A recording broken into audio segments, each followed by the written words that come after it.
തൊണ്ണൂറ്റിയൊന്ന് 92 കാലഘട്ടത്തിൽ വന്നത് അന്ന് തുടങ്ങിയ ബന്ധമാണ്. ഏതാ? അയ്യോ, അതൊക്കെ നിങ്ങൾക്കറിയാത്തതാണോ? നിങ്ങൾ ചിലപ്പം മാധ്യമരംഗത്ത് യുവതലമുറയായതുകൊണ്ടായിരിക്കാം. പഴയ ആൾക്കാരോട് ചോദിക്കുക.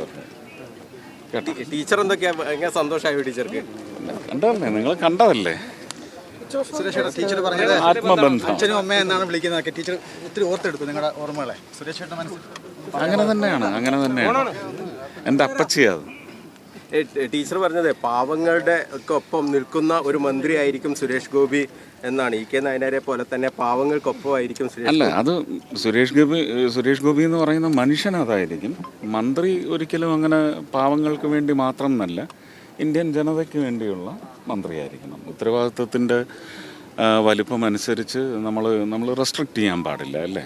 എല്ലാവരും നമ്മുടെ നോട്ടമായിരിക്കണം. പക്ഷേ പേഴ്സണലി പാവങ്ങൾ എന്ന് പറയുന്നത് കരുതലാണ്, മുന്തിയ കരുതലാണ്. വീട്ടിൽ വന്നിങ്ങനെ ഭക്ഷണം കഴിച്ചിട്ട് ആളായോ? ഇല്ല, ഞാൻ കഴിഞ്ഞ വർഷവും വന്നതാണ്. ഞാനും രാധികയും മകനും കൂടെ വന്നിരുന്നതാണ്. പിന്നെ ഞങ്ങൾ ഇടയ്ക്ക് വരാറുണ്ട്. ഇതിപ്പം മാധ്യമങ്ങളെല്ലാം അറിഞ്ഞുപോയി വന്നു, അത്രയേ ഉള്ളൂ. കണ്ണൂർ വരുമ്പോഴേ സുരേഷ് എത്രമാത്രം സന്തോഷമൊക്കെ കണ്ണൂർ വരുമ്പോൾ കണ്ണൂരിൻ്റെ മണ്ണിൽ വരും സുരേഷ്. കണ്ണൂരും കൂടി ഇങ്ങനെ തരണം. അല്ല,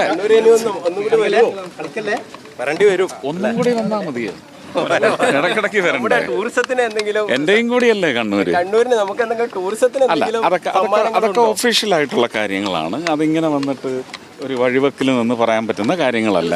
അതൊക്കെ പയ്യന്നൂരിലെ ഒരു പ്രസംഗത്തിനാണ് പറഞ്ഞത്.